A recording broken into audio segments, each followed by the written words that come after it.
everybody. Welcome in to the NBA Front Office Show. Tons going on around the NBA. So Keith and I thought, you know what? Let's just do today's show live. We'll record it with all of you rather than record our show and then post it later. Tons of stuff to talk about. We got the Trae Young contract. We've got the Suns doing deals. We've got CJ McCollum. And what else is happening? Oh, the Giannis stuff. Yeah, we got to talk about that a little bit too. Oh, and then there were two, the Celtics and the Heat dueling for Giannis Antetokounmpo. So we'll talk about that as well, plus take your questions and comments on today's show. Keith, I feel like from the moment I woke up, my head's been spinning with stuff just constantly happening in terms of all the rumors and things around the NBA. And I love this time of year. This is awesome.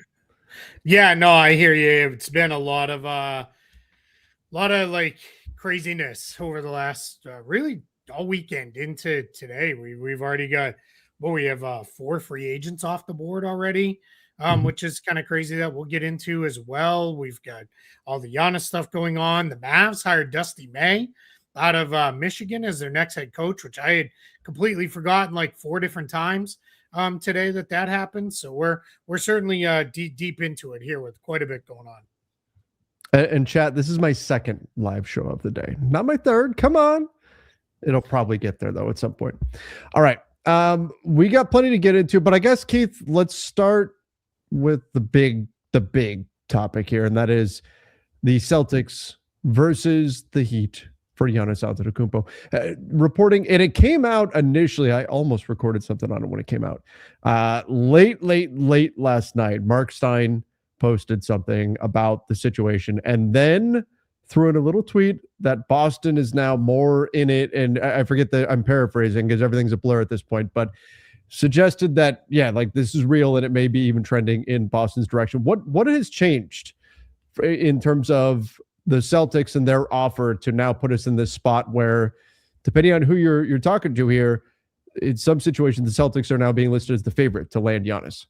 Yeah. And as we get into this with pick a reporter, some of them are saying nothing has really changed. Like Bill Simmons is adamant that like the Celtics were in this 2 weeks ago when he first started talking about it with Jaylen Brown. I think what's probably changed, at least to some extent, right? We've known it's probably going to be Jaylen Brown if that's the way it goes for Boston.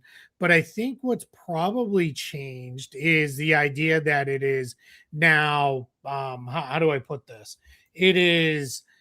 It's now going to a place where it is, all right, if we got to beat Miami's offer, what else do we need to give up? Is it an additional pick? Is it a better pick? Is it, there's been some rumors about Hugo Gonzalez in there as well. So if those are the things where it's like, all right, that's what we got to do to push this across the finish line, then that's probably what's changed. I don't think the Jaylen Brown of it has changed very much, other than I think until it got closer. My guess is the Celtics were doing everything they could to, hey, let's kind of keep this quiet as best we can with that. So who knows?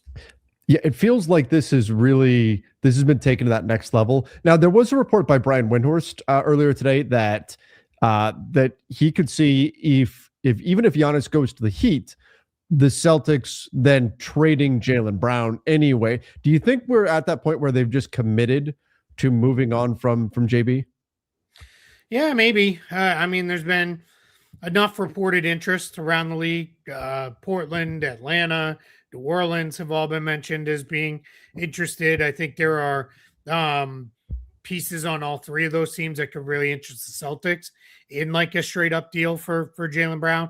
Clearly, they would not be trading Jaylen Brown in any kind of deal where it is, all right, let us just collect a whole bunch of draft picks and young players because they're trying to win. They're not trying to reset. So that would have to be something that changes up a little bit there. So I definitely think there's a world where maybe they will trade Jaylen Brown and go in that direction. So we'll see.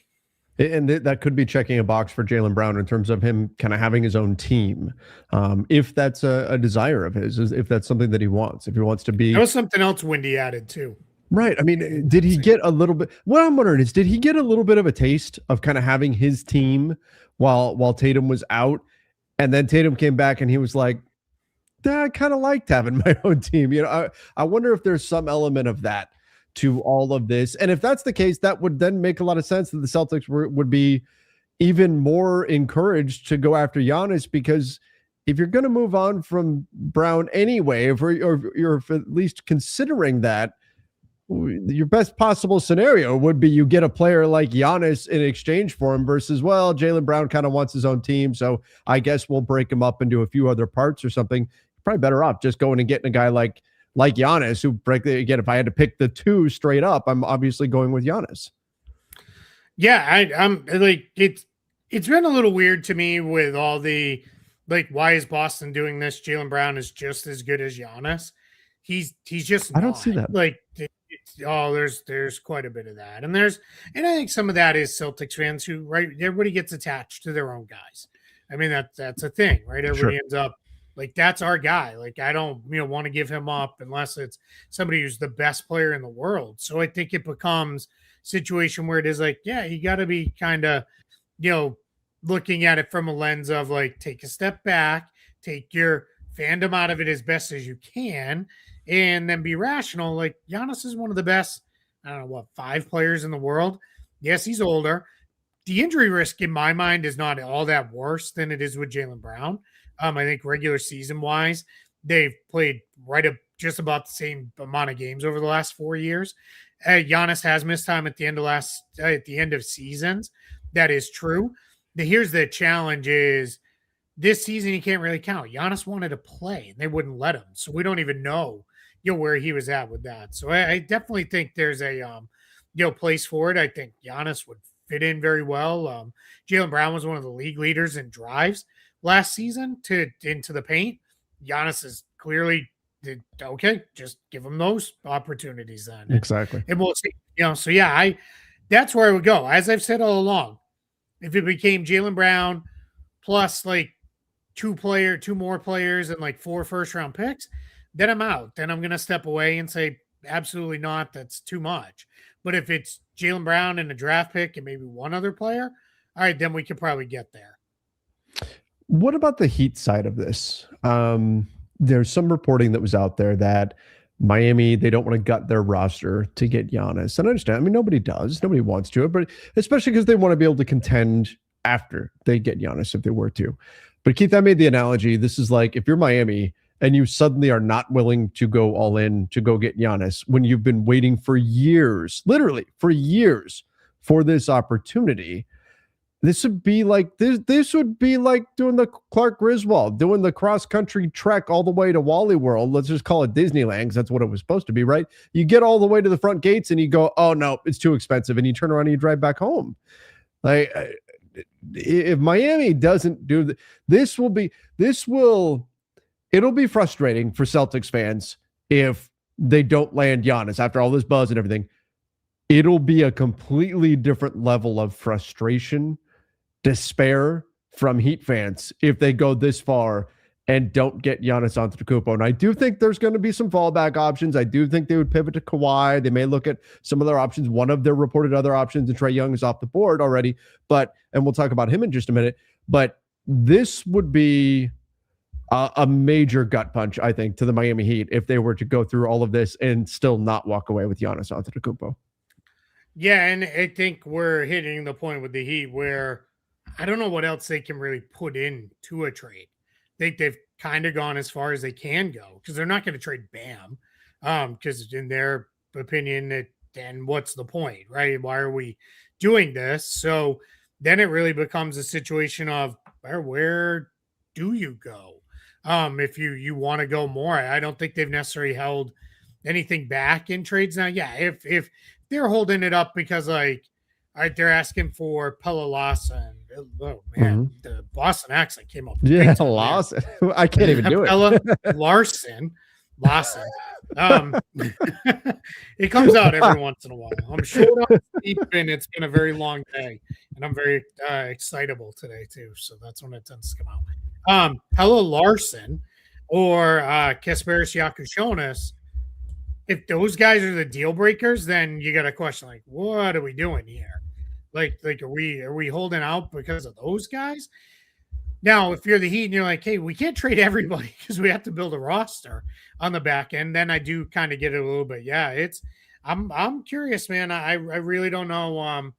If I just don't know how much more they can give in this. And yes, Chad, Pelle Larson and Kasper Siakam showing us look like they're going to be good players. And Larson already is a nice rotation player. Mm-hmm. The challenge is like this is Giannis, and if that's your holdup, then maybe you kind of have to question it a little bit. Yeah. Yeah, that'd be a tough spot to be in. Now, if you're the Heat and if this is oh shoot, we missed out on Giannis, but then they turn around and they swing what was viewed as a positive value deal for, say, Kawhi Leonard, and I don't know exactly what that would look like. There's a way the Heat could recover from this, but it is somewhat of a narrow path. Like, this would be tough because, again, they've been waiting for this moment for years for Giannis to be available, and if they get sniped on this, so the Celtics come in and take them. That I think that's going to be certainly tough for Miami. I've had a lot of people though that have said, "Well, just turn it into a 3-team trade, and Jaylen Brown needs to go," because the Bucks, do they really want Jaylen Brown? And there's been reporting this morning that they do, that they may actually just make this a 2-team trade, and that's that. But I've had a lot of people say, "Well, just turn it into a 3-team trade, and Jaylen Brown goes to Miami." That makes sense on the surface, but Keith, if I'm the Celtics, I'd much rather do it as a 2-team trade and then have Jaylen Brown go team up with Bam Adebayo, and then you got to deal with that combo. I would much rather have Brown be going to Milwaukee and Miami getting nothing. Yeah, I'm with you. I think you definitely want to try to control that as much as you can. At some point, you say, "All right, we're out. It's going to be what it is." And if Jaylen Brown comes back to haunt us because he gets moved to another team, then we'll kind of go forward from there. So I definitely think that's definitely way you want to approach it. Like, ideally, right? Boston would love to be like, "All right, Jaylen Brown lands in Portland, and we only have to deal with him and his revenge tour," which he 100% will have one. Probably will do quite well with it too. We'll only have to see him twice per year, right? Or in the NBA Finals or NBA Cup Finals. So you're not too stressed about that. So I think it's I think that's fair. But yeah, I don't think it'll be a situation where they're gonna be able to control that any more than they kind of already can. All right, let's talk about some of the deals that were agreed to.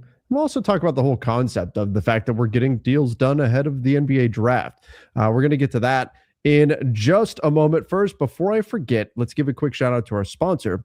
That is Prize Picks. You guys could go check them out. Super easy to do. If I can navigate that correctly, there we go. Super easy to do. Go check them out. The code is HMA. Play $5, get $50 instantly with Prize Picks. All you got to do is pick more or less than some of your favorite players. I went Michael King for the Padres. I have him more than 5 strikeouts, with my only rationale being that he's on my fantasy team. So going with that. And Kylian Mbappe, more than 1.5 shots on targets. Cool. You can mix and match sports. So I'm doing a little MLB and World Cup going on right now. If you guys want to get in on it, the link is in the description down below. Go check them out. Play $5, get $50 instantly over on Prize Picks. Great deal. That code, it's HMA. All right, Keith. Let's go.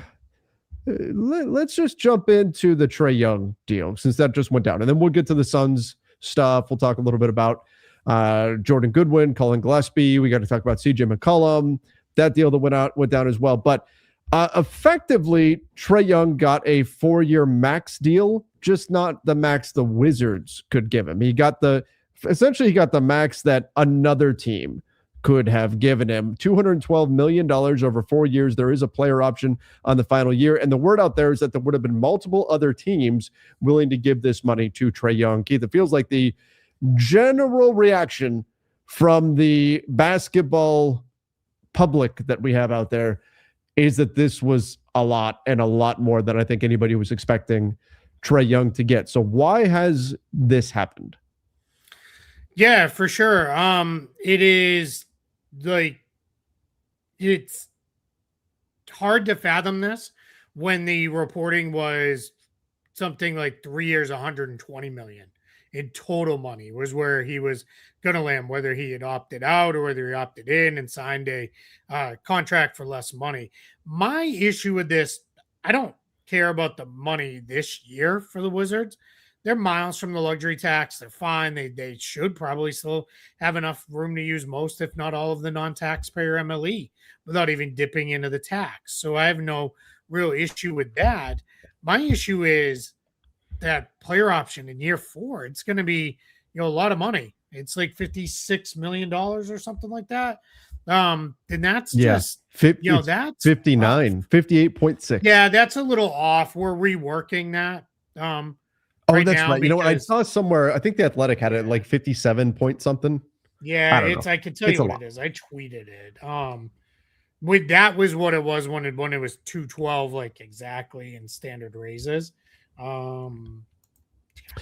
I mean, the bottom line, it's a lot of money, and he's got a player 56.9. Yeah. Okay. So 56.9 in that final year, like that's just, by that point, you're Alex Sarr's on a new contract.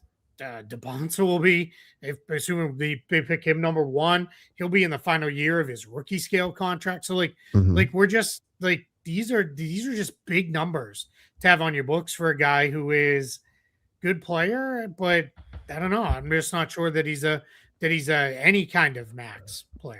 I thought it was funny that Ohm tweeted out that like the Wizards were convinced with what they saw from him on the floor that he was this gravity player and everything. I'm like, he played 5 games.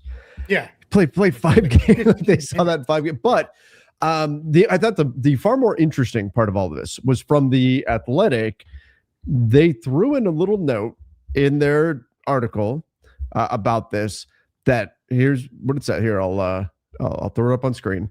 In recent weeks, Wizards decision makers became convinced that with the NBA's new anti-tanking measures compelling more teams to compete, Young was going to command a maximum salary contract offer from other franchises, through either a straight free agent signing or a sign and trade proposal. So Keith, we talk about it all the time here on the Front Office Show about unintended consequences. This is it. Right? This is it. There were more teams that were going to be willing to go give Trae Young a bunch of money in the hopes of being decent and not being bottom 3 effectively. And that increased his market and then caused the Wizards to have to give way more than I think what anybody was projecting. So I do think that when you're and I wrote about it a little bit on X, but when you're a contending team, or if you're a team looking to contend, you're going to have to differentiate between what value is to a team whose goal it is to simply stay out of the bottom 3 versus what a contending team that actually needs to put together a roster with depth and talent up and down the roster is going to need to be willing to pay that same player.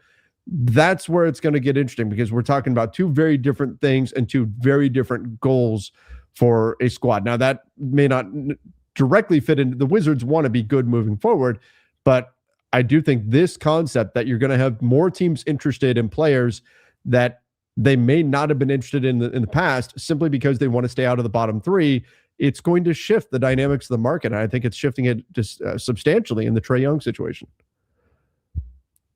Yeah, absolutely. I think this is the new world now. You can't just go in being awful. That's I think also part of what's probably changed for the Bucks in the Giannis talks is not that they're going to be awful if they accept the Heat's package, but if you get Jaylen Brown, because there was some reporting that maybe they just keep him. All right, we've already seen Jaylen Brown's there's a baseline level of competence that will come with keeping a player like Jaylen Brown.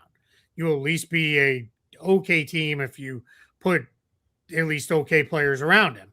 And I think we're in a position where, as we look at this, teams are looking at it now and saying, we can't just bottom out. We cannot build a team in the summer that we know going into the offseason, into the regular season, is built to win 20 games at most. And we don't really care because we want to be terrible, because you can't do that. That's going to be how your how everything kind of breaks down for you in terms of the ability to maximize your draft picks. So I think what that turns into is, let's go get some guys. Now I think with Trae Young, what becomes interesting is, all right, so who was it? Was it the Bulls? Was it the Bulls or the Nets? Right? Like, couldn't have been the Lakers. It's not the Lakers. Can guarantee you that. So then Bulls or Nets? Like, where are we going with that? So like, all right, if they really thought one of those teams was going to do that, or he was going to get real like loud about forcing a sign and trade or something, then maybe you are in a position where, all right, hey, if this is where we're at, we don't want to lose the player and take a step back and what we feel is going to be a big step forward season for us. Let's just kind of keep them around and see what we can figure out. Yeah, this is again, this is a lot. I think the numbers that were out there, I even saw Wizards fans who were shocked. They'd been, I think in the Wizards sphere, fans were expecting somewhere around 3 years, 120 million. Yeah, is what the general thought was going to be. So when this comes in 4 years, 212 million, it's whoa, that's major money that you're outlaying. Now, I do think there's a little bit of De'Aaron Fox to this, in that the Wizards have so many guys on rookie contracts that they might not feel the sting of having Trae Young at, based on his on-court production, what is a bit of an overpay here. And the problem, Keith, is, and we talk about this a lot, but you wind up with situations where a player's quality gets muddied by their value on their contract. Trae Young is a good player, and people tend to, I think, are overly negative about it, to the point where Trae has actually become, I think, a little bit underrated.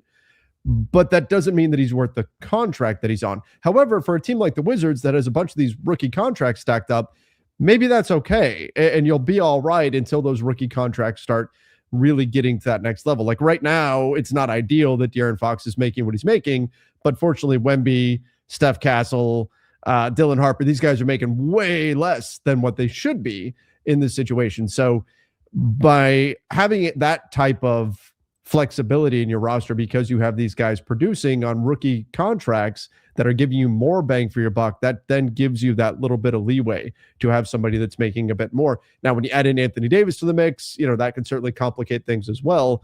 But it's not like the Wizards are now in some dire position. But as you're saying, maybe it gets a little dicey though once we get to that player option for almost $60 million in 4 years, and then suddenly a bunch of these rookies are in spots where they got to get paid.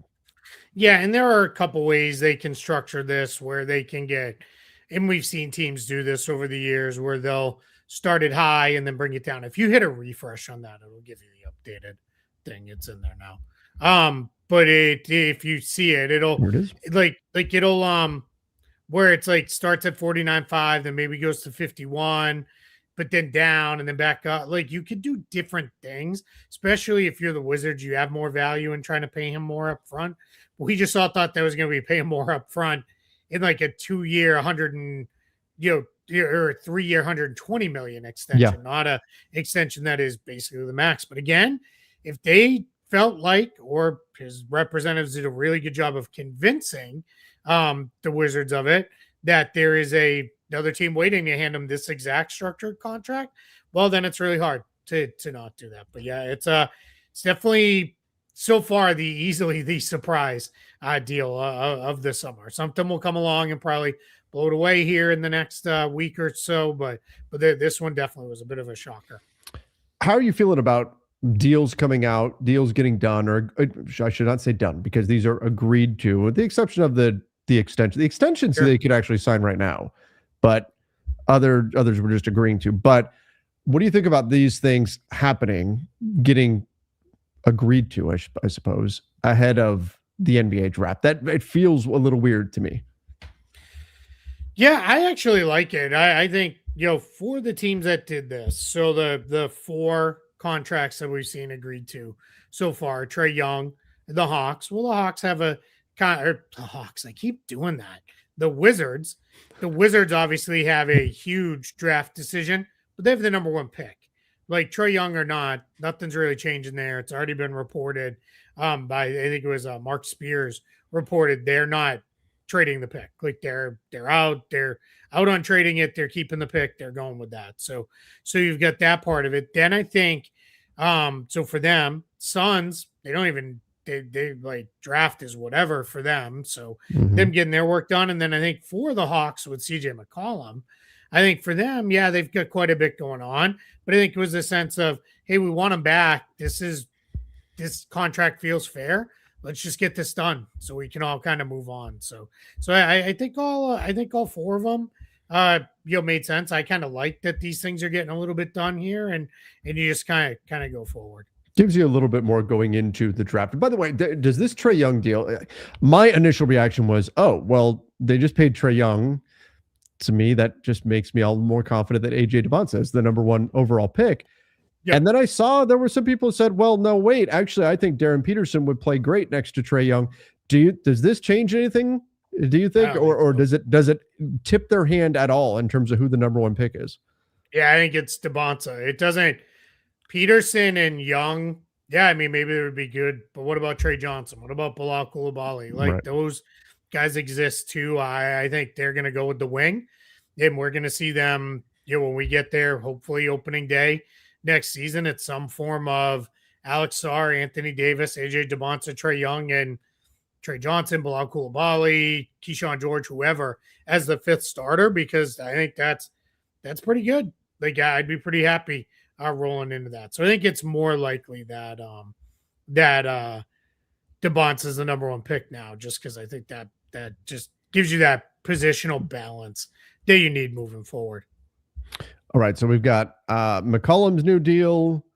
We've got Colin Gillespie with the Suns. We've got Jordan Goodwin. I thought these were all McCollum, Goodwin, Gillespie. I thought these were all solid value for the teams that did them. We often talk about it's not the money, it's the years on a one-year contract for CJ McCollum. Great job there by Atlanta. He's 35 years old. You never know when the age cliff is coming. So you paid him $21 million, but based on his production last year, that's fair. And you didn't commit long-term. So you keep some of your flexibility there. So I love that. And then I thought you got that. Honestly, the deals for Gillespie and Goodwin were a little bit less than what I expected them to get out there on the market. So go to the Suns to get them to agree to those now and not even touch free agency or anything. So I think all three deals, when we look at what the Hawks and the Suns did, very nicely executed by those clubs. Yeah, I completely agree. I think getting with McCollum first, and then we should talk about Aaron Wiggins too, because they acquired him in a trade, or will acquire him in a trade. I thought that's keeping McCollum really important for that Hawks team. He was so good for them in the playoffs. He's just a really good third guard to have in the rotation with Nickeil Alexander-Walker, with Dyson Daniels. Gives them some offensive balance and self-creation that those guys don't always have. So really good. 1 year, $21 million, perfectly fine value. Here's a key thing with that, because it's been termed as an extension, which I could come across at any time now before the end of the day, June 30th. He's immediately trade eligible, where if they'd waited and just re-signed him to this contract, would have been December 15th. So just something to kind of keep in the back of your mind for later. Are there any specific rules that go along with extending and then trading a player? Yeah, there's the 6-month restriction you can trigger if it's more than what's allowed by an extended trade, but that's 20% raise plus a 3 years added onto the contract. So nothing with that here. And then there's obviously, if you do the designated player type extension, where that's whether designated rookie or the designated veteran extension, those come with a 1 year trade restriction on those extensions. But everything else, as long as it's small enough numbers wise and short enough years wise, trade eligible right away, which McCollum will be. And then I think Aaron Wiggins for 2 second-round picks, because of course the Thunder had to get more picks. Because that's just what they do. But I think getting Wiggins is really good value too. Get another wing in the building, and that opens up trade opportunities with guys like Zachary Risacher and Jonathan Kuminga if you want to do something there. So that's what I was going to ask. Is Risacher now? I mean, you already added Jonathan Kuminga. They seem to like him. Now you add Aaron Wiggins. You brought in Corey Kispert. Like, Risacher was the number one. The Hawks, I've said it before, the Hawks have got to be kicking themselves that they got the number one pick. Unfortunately, it was just the wrong year. Not that Risacher, I think, is a terrible player, but I would not be surprised at all if he is in a different jersey next season. Yeah, I agree with that. I think there's a good chance that's what Atlanta does. I think between Risacher, Kispert, Kuminga, that's $50 million in tradable salary. So that could start to get you down the line pretty far with the trade for somebody. So let's see. I think probably one of those three is back. Maybe two are gone. I don't know. It just, again, wing room's starting to get a little crowded here. Mhm. Hey, I want to show something here just because this is a good opportunity to show it. So if you scroll up on this page, you have on the screen right now, Yeah. which is obviously our Spot Track multi-year view, you could see CJ McCollum and Aaron Wiggins are in there as pending transactions. But if you scroll up even further, you have current roster and pending roster. If you click on the pending roster tab, it actually drops those guys into the view you're used to seeing. Oh, So cool. if you want to see it in there with all those salaries added in and everything, it's there. Does that then calculate them into their? Yeah, it does. Yep. Okay. Yep, does everything down at the bottom as well. We do it the other way on the other one, just in case something changes or teams want to still use them in the trade machine before they acquire a player. That kind of comes when there's draft capital or cap space rather involved in the like. That's why we do it that way. But just wanted to kind of show that off a little bit because it's very cool, because it's there as a thing. But yeah, I mean, I think with Wiggins, this is a really good get for just a couple second round picks, and they were pretty far out too. It was 2030 and 2032. So who knows what things are looking like at that point. Yep. All right, and then the Suns getting Gillespie, Jordan Goodwin, good deals there. I mean, really. I think both of them are fair value, but also two guys who really fit what the Suns' identity is in terms of just the scrappy, feistiness on the perimeter. With Gillespie, you have the shooting. Goodwin's shooting did improve quite a bit as well, but these are just high motor players that I think fit in very well with this Phoenix team. Yeah, and someone in the chat had asked if the Suns still have well, here it is. I don't know if the full MLE. Andy right away that asked before, but no, they're not going to have the full MLE. They could use a small portion of it, but they're actually now. Let me caveat that by saying they can create even more wiggle room if they were to like waive Haywood Highsmith, waive Jamari Bouye. That would create even more wiggle room for them. But as it stands right now, no, they are right up against it with the a little bit over the tax and starting to push up against the first apron. And with the first, if you use the MLE, that gives you a first apron hard cap. So they could go way over those to re-sign Mark Williams. And that's the question everybody has turned to now is what happens with Mark Williams. And that's, I don't know. I'm not sold they did issue him a qualifying offer, so they made him a restricted free agent. I'm just not sold that they're going to bring him back yet. Yeah, that it seemed like all the reporting out of Phoenix suggested the priority for them was Colin Gillespie, Jordan Goodwin, then somewhere down the road, maybe it's even a new deal for Dylan Brooks or something like that, then something for Mark Williams. So we'll see if that ultimately they get something done there or not. I've been a little surprised at how high some of the projections have been out there for Mark Williams. I'm really curious to see what he actually gets, whether that's with Phoenix or somebody else. But the Suns did a lot to try to keep him on the floor, and he still only played 60 games. Yeah, I think there's I think Phoenix, if the number gets too high, Phoenix is very much okay with moving on from him and allowing him to walk. Or just letting him sign the qualifying offer and saying, fine, sign it, we'll figure it out as we go. That could definitely be a path as well. Sure. Somebody asked why Austin Reeves hasn't declined his player option yet. Doesn't have to. Yeah. No reason to do these things until you need to, especially if you're more towards the side of opting out. If you're going to opt in, you might as well opt in and get it done because there's no real reason to wait. But yeah, he doesn't have any need to do it until the 29th. All right. Let's get into a few of our questions, comments before we wrap things up. We got plenty to get into. If the Lakers trade number 25 for Dort, get a future first from OKC, can that reset the Stepien rule? I mean, in theory, it could. Like, if you were to get a 2029 first, then that would reset because they don't have 2029 right now. So that's part of what's preventing them. But they also don't have 2027. So that does not need to be your pick. Just needs to be a pick, right? So in theory, I'm not commenting on whether or not the value of that is appropriate or anything. Just if you got a pick in a year that they don't currently have one, you could reset the Stepien rule if you're to do something like that. Happy belated Father's Day to you, Keith and Trevor. Thank you. Appreciate that. You guys are the elite best. Would you take Jonathan Isaac on a veteran minimum? Shalom, U.S. Navy retired. Well, welcome in.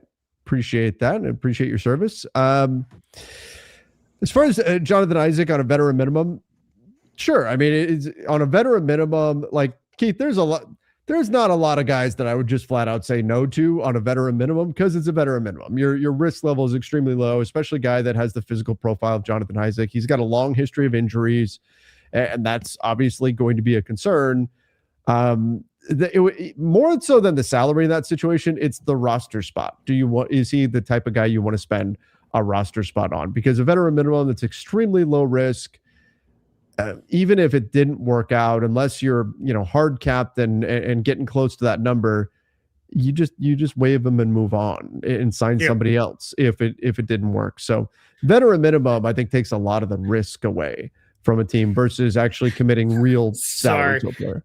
Thanks, Chad. I appreciate it. You were talking and looking at the camera. I was on mute, sneezing my head off.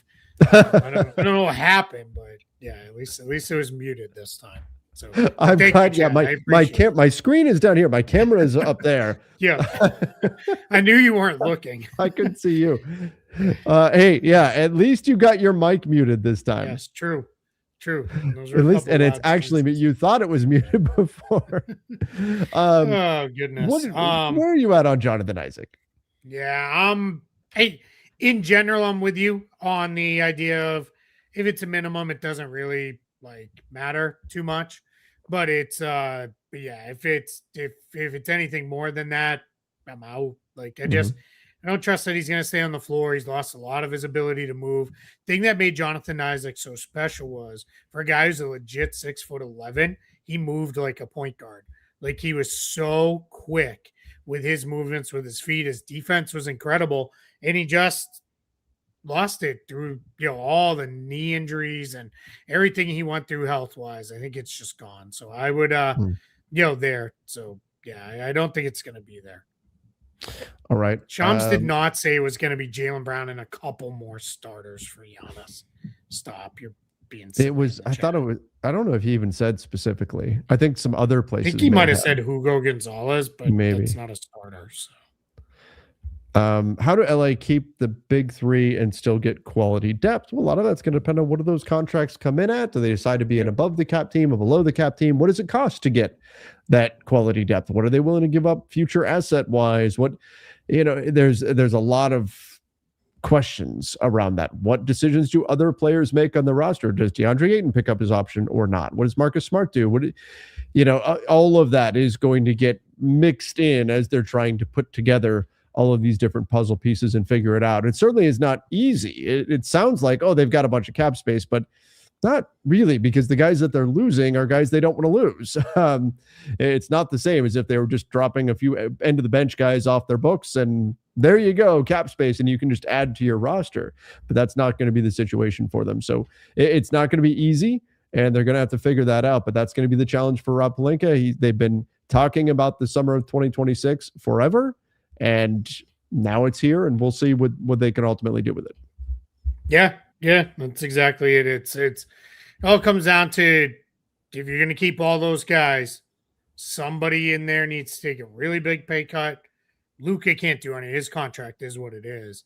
Or LeBron and Austin Reeves both take a pay cut of a decent size. And it has to actually be like a meaningful pay cut. It can't be like, I mean, there's guys who will talk about, this guy took such a big pay cut. And it's like, he took $1 million off. I mean, yeah, I would like the $1 million, but it doesn't do anything for you in the terms of the NBA, really. It would have to be a very meaningful pay cut. So we'll see, where it goes. I think it's, I think we spend so much time talking about it, in part because they're Lakers, but in a bigger part, for me at least, because it's just incredibly fascinating the way their offseason could play out. There's any number of paths it could go down. Apparently, Jake Fisher just said that there's a very good chance Giannis Antetokounmpo gets traded today, and the Bucks front office is holding a major meeting to make their decision. It does, I think, behoove them to Behoove Bucks. Okay, yeah, that works. There's a pun. Well done. I do think that it makes sense for them to do this today if they are comfortable with the decision today rather than wait till tomorrow, just because that gives you more time of certainty of knowing what picks you've got.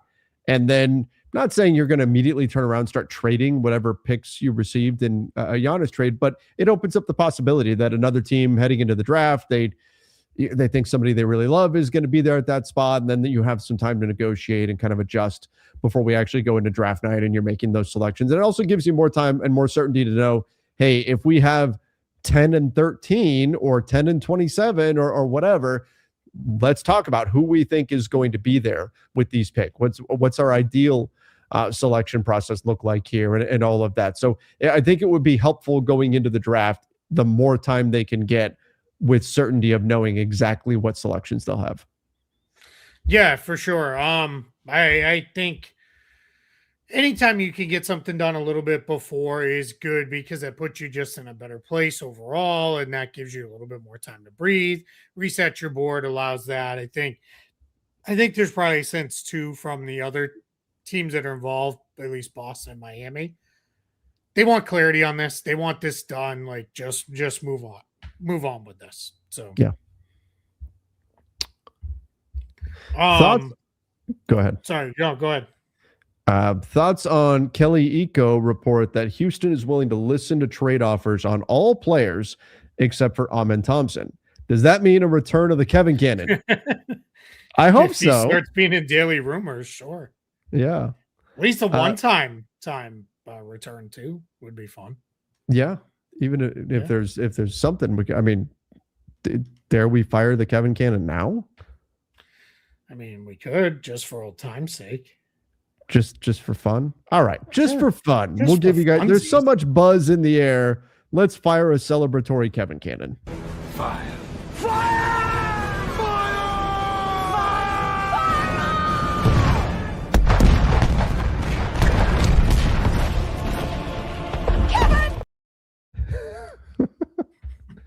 Oh, I love the Kevin Cannon.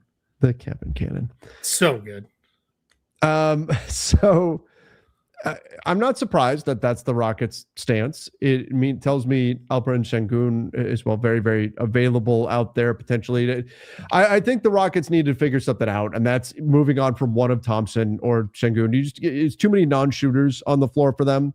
I know they are banking on Fred VanVleet coming back, opening up some of their half-court offense a bit, and that's going to be important. But I do think there needs to be some restructuring in this roster. I don't know that they do anything super crazy, but I do think we see this roster tweaked a bit here this summer. You're muted. Nope. Sorry. I agree with that. I think that's definitely a chance that we see some changes made. I don't know that it'll be Kevin Durant, but maybe. I mean, again, if you want to do big moves, there's only so many paths to be able to do those things. It's either you have a bunch of cap space or you trade guys with big salaries. I think the what we saw like with Jaylen Brown when he was being offered for Kevin Durant a few years ago. To be clear, this was like in 2022, I believe. Brad Stevens' comment was, if you want to get really good players, you have to offer really good players. Mm-hmm. And that's just, and generally that also means if you want to acquire a big salary, you need to offer a lot of salary out. So that's where it goes. So I think it's, I wouldn't be surprised if the Rockets decide they really want to do something. Thompson is interesting that's like the hands off, like untouchable player. That feels a little interesting to me, but I mean, sure, I guess why not? I think they see the upward trajectory, but he I mean, just like his brother, it's got to figure out the shot. Oh, Kylian Mbappe scored. Messi scored twice earlier today. Unbelievable. And he missed a PK too. Oh my gosh. So he could have had a hat trick. Like this dude like bends it around all 11 guys on the field, but he missed a PK. And then missed the PK. Go figure. He missed it wide too, which was also crazy. Go figure. Yeah. All right. 1,700 people watching. Hit that like button. Yeah, let's go. We're going to get to one more question. I don't want to do a super long show today. We need to rest up. We will be live for the draft tomorrow night. For the first we'll round, be breaking down the picks as they come. We'll be breaking all those down. So come join us for the draft tomorrow night. Be right here on the NBA Front Office Show. What's the possibility of a Giannis trade being a 3 or 4 team trade, or will it just be between Boston and Miami? So or Boston or Miami.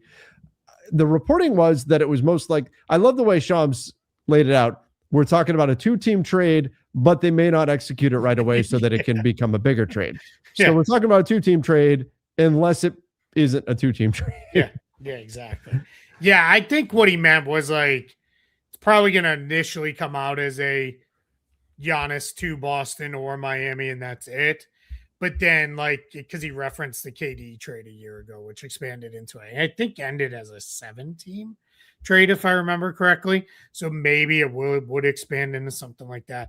Generally, when teams do that, there's a couple reasons why. You do it, one, because it can allow you, there's other stuff moving around.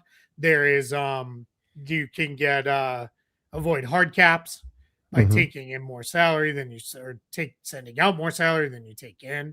So that's one reason. Sometimes it can be things like, well, this creates trade exceptions or something like that. But yeah, I think it'll be, I think it's probably, if it comes down here anytime in the next couple hours, like hopefully, then it's probably going to be 2 teams. Keith, you know when the trade is happening. It better not.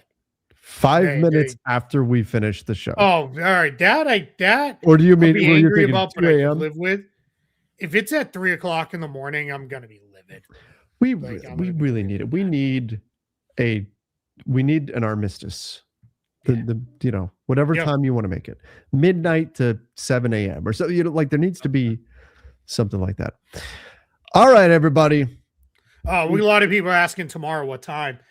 Draft starts at 8, so probably right around 8. It's like 8 Eastern they time. don't like immediately say, all right, Wizards, you're on the clock right at 8 p.m. But yeah, it'll be a 24-hour live stream. Yeah, right. Could you imagine?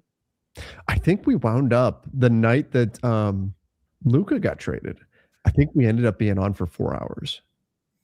Yeah, that sounds about right. Crazy like that anyway. Maybe it was 3. Rosemary Tulip says, I'm losing it. Just moving. Oops. Nope. I thought you were is Jokic going to extend? We'll see. I thought you were a morning person. Yeah, I'm a morning person. Not 3 a.m. is not in the morning. That's in the middle of the night. If it was at like 6, I could deal functionally. I'd have to wake you up. But it's not 3 a.m. your time is like my bedtime if I'm getting extra sleep that night. You're a crazy person. That's everybody. Not good for you. All right, yeah. So 8 o'clock tomorrow night, unless we come back anytime between now and then. But 8 o'clock tomorrow night for the first round of the draft. Yep. We appreciate all of you. Thanks for joining us. Till next time. See ya and stay safe.